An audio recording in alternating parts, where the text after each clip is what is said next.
Hello guys, now we will discuss the topic very important which is synchronous motor. इससे पहले हमने induction motor को बड़ी detail में किया था, three phase induction motor, single phase induction motor. और इंडक्शन मोटर एक सेल्फ स्टार्टिंग मोटर थी थ्री फेज वाली ना, जिसके अंदर वो आप उसको सप्लाई दें थ्री फेज तो वो घूमना शुरू कर देगी। सिंगल फेज में आपको सेल्फ स्टार्टिंग बनाने के लिए उसमें वो एक्सिलरी वाइंडिंग और कैपेसिटर वगैरह लगाने पड़ते हैं। अच्छा, अब ये जो सिंक्रोनियस मोटर है ये सिंक्रोनियस जनरेटर की तरह ही चलेगी, यानी सिंक्रोनियस जनरेटर वाली कंस्ट्रक्शन है इसकी, यानी इसकी दो सप्लाई होंगी, एक स्टेटर की सप्लाई होगी और एक रोटर की सप्लाई होगी। और रोटर की लैदा फील्ड होगी, स्टेटर की लैदा फील्ड होगी, और उन दोनों फील्ड में कैचअप के नतीजे में यानी रोटर की जो फील्ड है it will try to catch up the stator magnetic, जो स्टेटर की जो रिवॉल्विंग फील्ड है उसको कैचअप करने की कोशिश करेगी। और जब वो कैचअप हो जाएगी यानी रोटर का नॉर्थ स्टेटर के साउथ के साथ लॉक हो जाएगा तो मोटर घूमेगी। अच्छा, चूंकि ये इस तरह पॉसिबल नहीं है ना कि एक रोटर खड़ा हुआ है स्टैटिक और रिवॉल्विंग फील्ड घूम रही है और ये ऐसे लॉक हो जाए, ऐसा लॉक नहीं होगा। यानी ये सेल्फ स्टार्टिंग नहीं होती। इसको सेल्फ स्टार्टिंग बनाने का तरीका होता है कि इसको कैसे चलाना है। तो कई मरतबा इस तरह होता है कि उसको एज एन इंडक्शन मोटर चला के बाद में इसको सिंक्रोनियस बना लेते हैं। तो ये हम आगे जाके देखते हैं। तो अच्छा जी, synchronous motor it is the same physical machine as a generator except that the direction of real power flow is reversed. Generator क्या कर रहा था, कैपिटल पी दे रहा था और जो है ये क्या कर रही होगी मोटर, ये कैपिटल पी ले रही होगी। ठीक है। Synchronous motors are used to convert electric power to mechanical power, यानी आपने इसको इलेक्ट्रिक देनी है पावर, इलेक्ट्रिक एनर्जी देनी है, इसने आपको मैकेनिकल एनर्जी देनी है। Most synchronous motors are rated between 150 kilowatt, 200 horsepower, and 15 megawatt to 20,000 horsepower, and turn at a speed ranging from 150 to 1800 rpm. ये वही ns is equal to 120 f over p उस फार्मूले के तहत होगा। Consequently, these machines are used in heavy industry. अच्छा, मैंने नहीं देखा इसको, मैंने इंडक्शन मोटर से ज़्यादा देखी है जो कॉमनली यूज़ होती हैं, और ये भी खैर यूज़ तो होती हैं जहाँ पे कांस्टेंट स्पीड चाहिए वहाँ ये यूज़ होगी। फिर इसके अलावा पावर फैक्टर इंप्रूवमेंट में इसका इस्तेमाल होता है। वो कैसे होता है वो भी हम देखते हैं कि ये मोटर जो है ना, वो अगर आप इसकी एक्साइटेशन को चेंज करें ना, इसका मोड चेंज हो जाता है। Over excited, under excited, normal excited, ये तीन जो होते हैं इसके, ओवर, अंडर, नॉर्मल। तो अगर आप इसको ओवर एक्साइटेशन में चलाएंगे ना तो ये leading current as a capacitor behave करेगी, तो इससे आप पावर फैक्टर इंप्रूव कर सकते हैं। तो at the other end of the power spectrum we find tiny single phase synchronous motors used in control devices and electric clocks. जैसे हमने स्टेरेसिस और इलेक्ट्रॉनिक्स मोटर्स पढ़ी थी, वो भी सिंक्रोनियस मोटर्स थी, छोटे वाली सिंगल फेज। अच्छा, प्रिंसिपल ऑफ ऑपरेशन जैसे मैंने अभी बताया था, field current of a synchronous motor produces a steady state magnetic field BR. A three-phase set of voltage is applied to the stator windings of the motor, ठीक है, which produces a three-phase current flow in the windings. This three-phase set of currents in the armature winding produces a uniform rotating magnetic field. यानी आपकी stator की जो rotating magnetic field पैदा होगी इससे। Therefore there are two magnetic field, दो magnetic fields है भाई, एक स्टेटर की है एक रोटर की है, दोनों को सप्लाइयाँ दी हुई हैं आपने। ठीक है, the two magnetic fields present in the machine and the rotor field will tend to line up with the stator field, just as the two bar magnets will tend to line up if placed near each other. Since the stator magnetic field is rotating, the rotor magnetic field and the rotor cell will try to catch up. The larger the angle between the two magnetic fields up to a certain maximum, the greater the torque on the rotor. यानी जितना ज़्यादा इन दोनों में angle होगा उतना ही ज़्यादा आपको torque मिलेगा, क्योंकि टॉर्क का फार्मूला क्या है, K into B R cross B S. B R क्या है, ये रोटर के मैग्नेटिक फील्ड का वेक्टर, और बी एस स्टेटर के मैग्नेटिक फील्ड का vector, K into B R cross B S. ठीक है, तो B R cross B S इसका vector product. The equivalent circuit of a synchronous motor is exactly the same as the equivalent circuit of a synchronous generator. ठीक है, except that the reference direction of IA is reversed. The basic difference between the motor and the generator operation is the synchronous machines can be seen either in the magnetic field diagram or in the phasor diagram. In the generator, EF lies ahead of VT and BR lies ahead of BNet. In a motor, EF lies behind VT and BR lies behind BNet. ठीक है, ये दोनों में difference है। In a motor, the induced torque is in the direction of motion. and in a generator the induced torque is a counter opposing the direction of motion, यानी generator में उल्टा होगा और मोटर में सेम डायरेक्शन में होगा। अच्छा जी, द फेजर डायग्राम अब देखें लीडिंग पावर फैक्टर।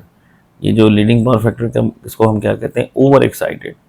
ठीक है, उसमें वी टर्मिनल आपका क्या है, लेस देन आपका ई एफ है। ये वी टर्मिनल आ गया, ये आपका आई ए आ गया। ठीक है, ये लीडिंग एंगल है। उसके ऊपर आप जे जे एक्स आई ए, यानी जे होता है 90 डिग्री ऑपरेटर, आई ए ज़रब एक्सेस। तो यहाँ पे जे इसका 90 डिग्री का शिफ्ट यहाँ यूँ ऊपर आ जाएगा, यूँ ऐसे हुआ। ठीक है, तो जे आई एक्स एस, तो ये देखें ये जे आई एक्स एस का वेक्टर ये आ गया। यूं कैसे आया, ये भाई जे की वजह से, जे जो ऑपरेटर होता है ना 90 डिग्री का ऑपरेटर होता है, काउंटर क्लॉकवाइज 90 डिग्री ऑपरेटर, यानी यहाँ पे यानी यूं। तो इसको आप इधर vector head to tail rule लगा लें और इससे आप रिजल्टेंट निकालें ई एफ। तो ओवर एक्साइटेड केस में आप देख रहे हैं ये ओवर एक्साइटेड केस है। ठीक है, अच्छा जी, the phasor diagram of an under excited synchronous motor.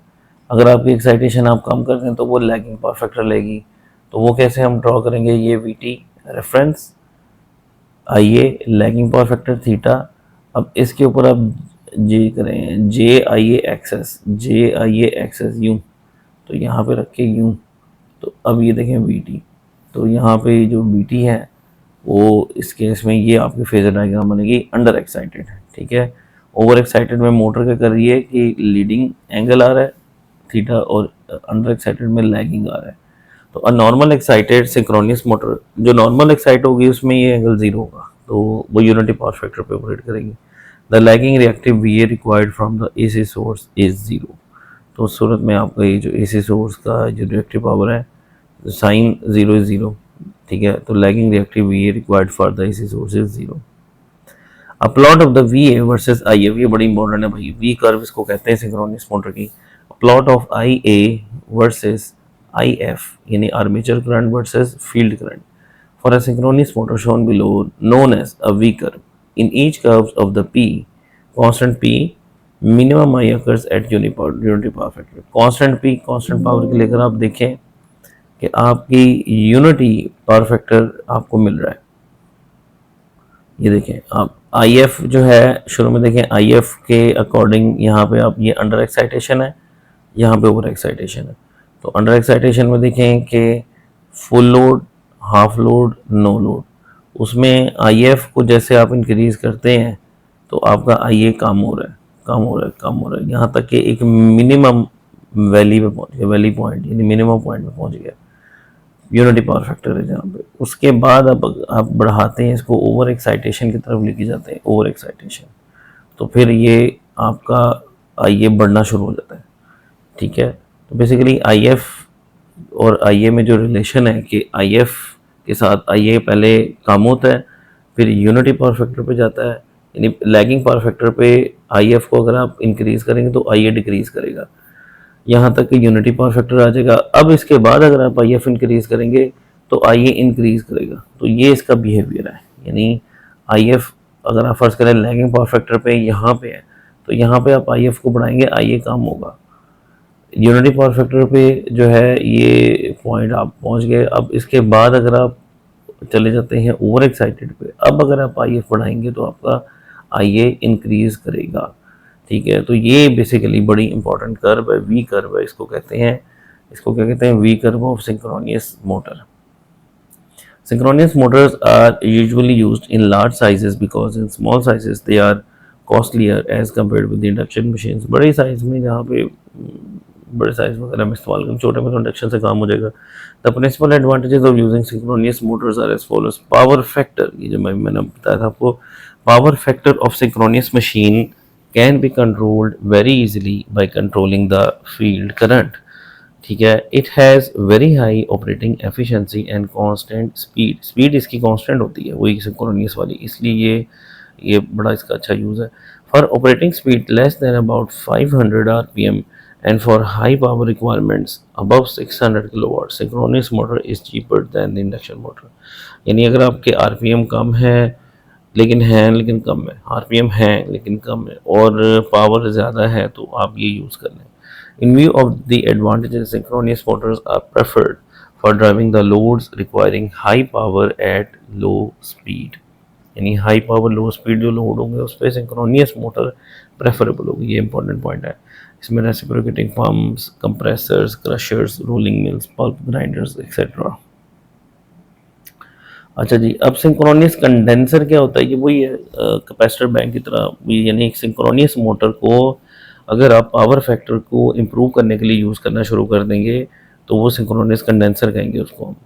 सही है, यानी आपने पढ़ा होगा ना कि कैपेसिटर बैंक लीडिंग करंट खींचता है तो लैगिंग करंट को वो नलीफाई कर देता है, एंगल को, एंगल इंप्रूव हो जाता है, पावर फैक्टर इंप्रूव हो गया। यही काम ये करती है कि ये मोटर ने जो करंट खींचना है, आपका लोड जो करंट खींचेगी उसका पावर फैक्टर होगा, लीडिंग होगा, तो वो लैगिंग पावर फैक्टर के साथ क्या करेगा, क्रॉस मारेगा और नेट जो करंट होगा, एंगल होगा, वो आपका कम हो जाएगा। तो an unloaded synchronous motor may be used as synchronous condenser, over excited और रिएक्टर। रिएक्टर क्या होगा? अंडर एक्साइटेड, क्योंकि अंडर एक्साइट कर देंगे तो ये रिएक्टिव पावर को जज़ब करना शुरू कर देगा क्यू को, और अगर ओवर एक्साइटेड होगा तो ये क्यू को नेगेटिव कर देगा, यानी जनरेट करना शुरू कर देगा। Can be used as synchronous condenser or reactor to regulate the voltage at the receiving end of a long power transmission line. Like a capacitor bank, we can use an overexcited synchronous motor to improve the power factor of a power system. The main advantage of using synchronous motor is that improving the power factor is smooth. इसमें power factor की improvement ज़रा smooth होगी क्योंकि आप उसको जो है वो एक्साइटेशन से इसको कंटिन्यूसली अच्छे तरीके से कर सकते हैं। जबकि अगर आपने उस तरह करना है, कैपेसिटर बैंक से करना है, तो आपको पावर इलेक्ट्रॉनिक बेस सिस्टम लगाना पड़ेगा, जिसको पीएफआई पैनल कहते हैं, पावर फैक्टर इंप्रूवमेंट पैनल कहते हैं उसको, वो कॉस्टली पड़ जाएगा फिर आपको। The main advantage of using synchronous motor is that improvement of power factor is smooth. When a synchronous motor runs with overexcitation, it draws leading current from the source. We use this property of a synchronous motor for the purpose. अच्छा, synchronous condenser here in a three-phase system, a three-phase synchronous motor running at the loose connector of three-phase load. अब ये देखें, ये three-phase load है, इसके साथ आपने ये मोटर कनेक्ट कर ली है, ये वोल्टेज आ रहे हैं और IL, ये IL है आपका, और एंगल क्या है? थीटा L, ये एंगल है। अब जो मोटर करंट खींच रही है वो IM, और उसके एंगल देखें क्या है? थीटा M, लीडिंग है, यानी इसको आप ओवर एक्साइटेड, किस पे?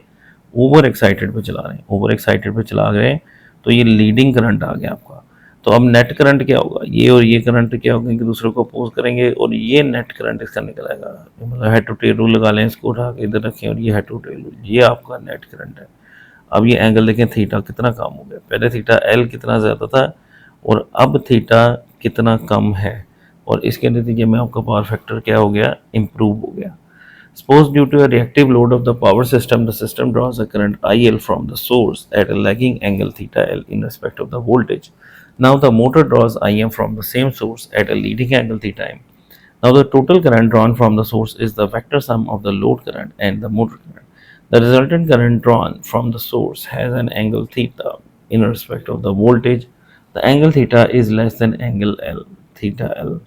ठीक है, hence the power factor of the system cos theta is now more than the power factor cos of theta L of the system because we connect the synchronous condenser to the system. ये देखा, तो ये हम synchronous motor को over excited यानी synchronous condenser बना के power factor को इम्प्रूव कर सकते हैं और स्मूथली कर सकते हैं। The synchronous condenser is more advanced technique of improving the power factor than a static capacitor bank. But the power factor improvement by static ये synchronous condenser below 500 kVAR is not economical. 500 kVAR से नीचे economical नहीं है इतनी ना, 500 kVAR से ऊपर में लगाएं आप, उसमें स्टैटिक बैंक के लगाने हैं। For major power network we use synchronous condensers for the purpose, but for comparatively low rated systems we usually employ capacitor bank. NTU में लगा हुआ था, उसमें काम भी क्या होता है, पावर इलेक्ट्रॉनिक बेस सिस्टम लगा होता है जो कि नंबर ऑफ कैपेसिटर्स को कट इन और कट आउट कराता है।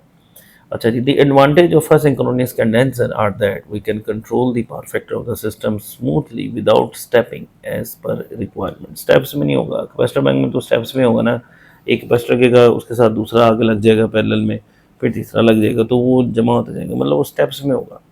इसमें ज़रा स्मूथ होगा मोटर के केस में।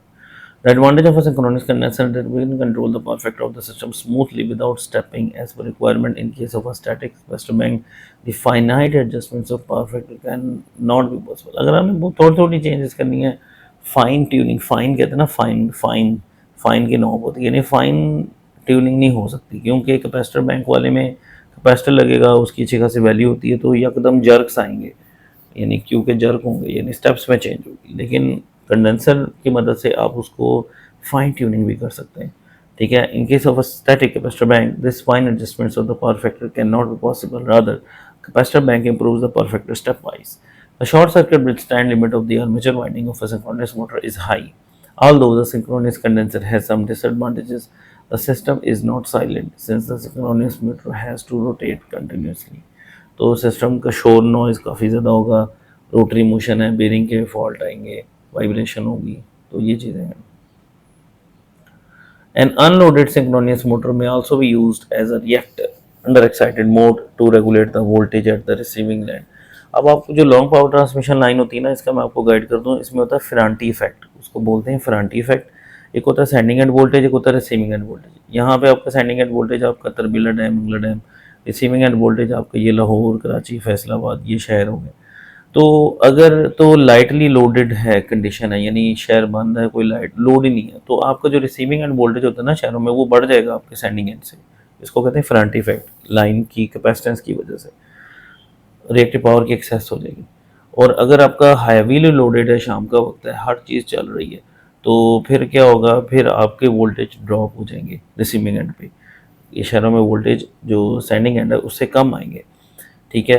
तो ये जो वोल्टेज अप डाउन हो रहे हैं ना, इसका नुकसान क्या होगा, आपके अप्लाइंसेस पे होगा, आपके इक्विपमेंट पे होगा, थर्मल स्ट्रेस पड़ेगा, इलेक्ट्रिकल स्ट्रेस पड़ेगा इक्विपमेंट के ऊपर। तो इस वोल्टेज को लिमिट में रखना होता है, तो उसके लिए ये लगाते हैं आप, या फर्स्ट के लिए आपके वोल्टेज बढ़ गए हैं सिस्टम में, कैपेसिटिव इफेक्ट ज़्यादा होगी, ज़्यादा आ गई रिएक्टिव पावर, तो आप क्या करोगे, रिएक्टर सिस्टम में कट इन कर दोगे, यानी जो रिएक्टर होगा ना, इंडक्टर हो, उसने खा जानी है एक्सेसिव जो क्यू होगी, वो उसने अब्जॉर्व कर लेनी है, आपका वोल्टेज कांस्टेंट रहेगा।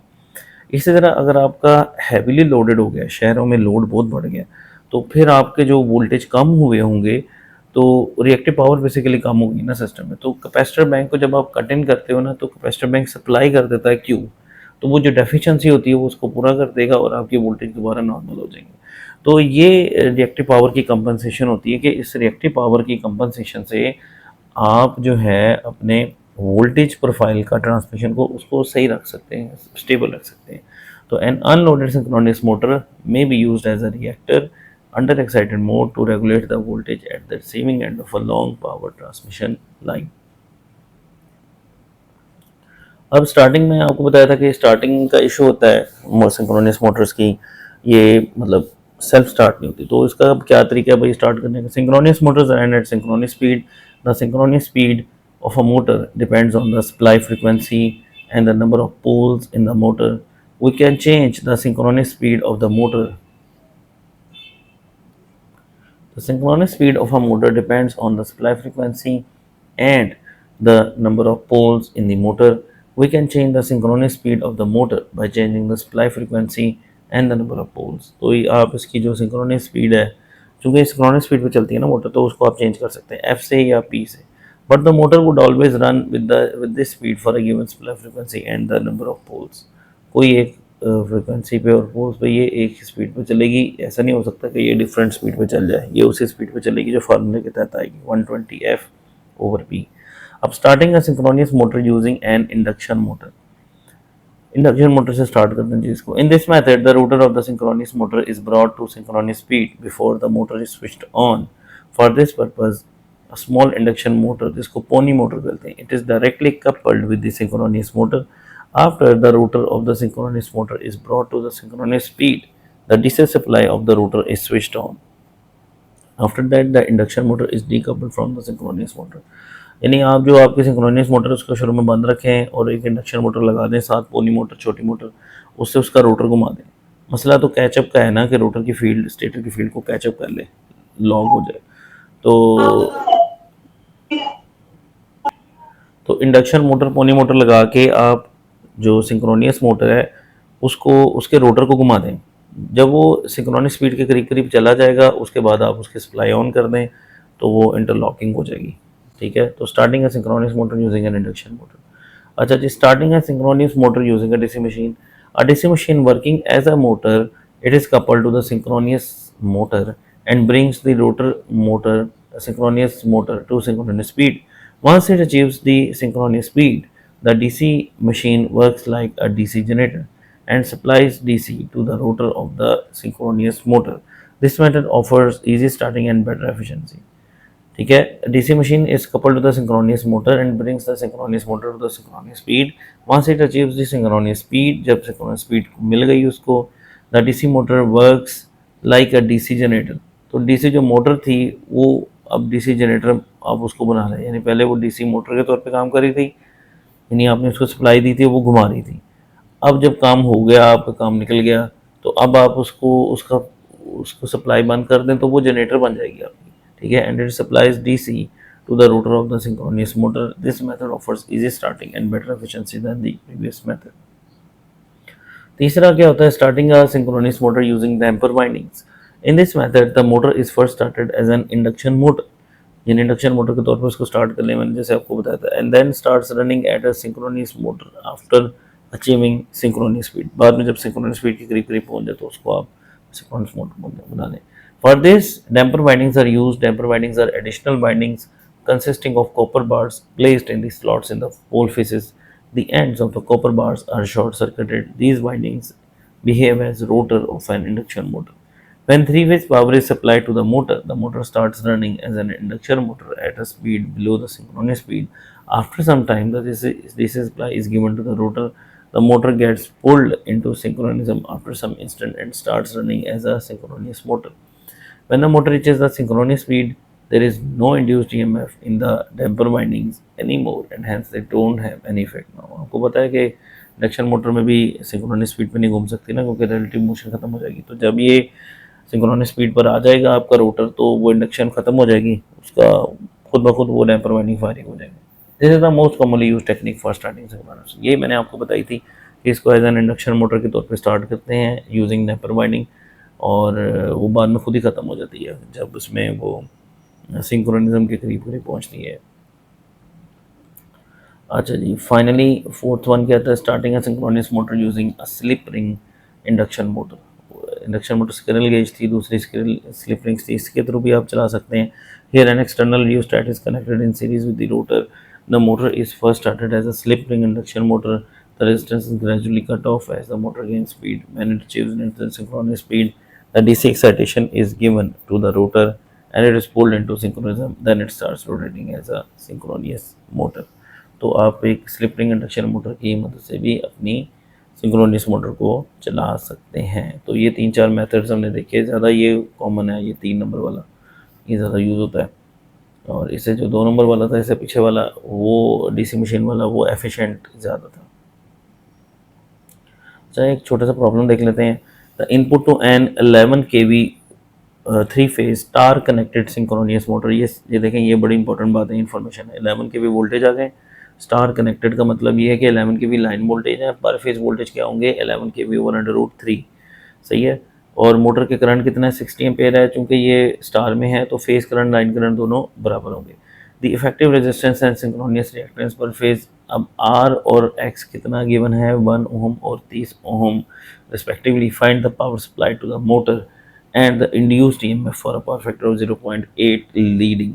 0.8 लीडिंग का मतलब क्या है कि ये एज अ सिंक्रोनियस कंडेंसर के तौर पर काम करेगी।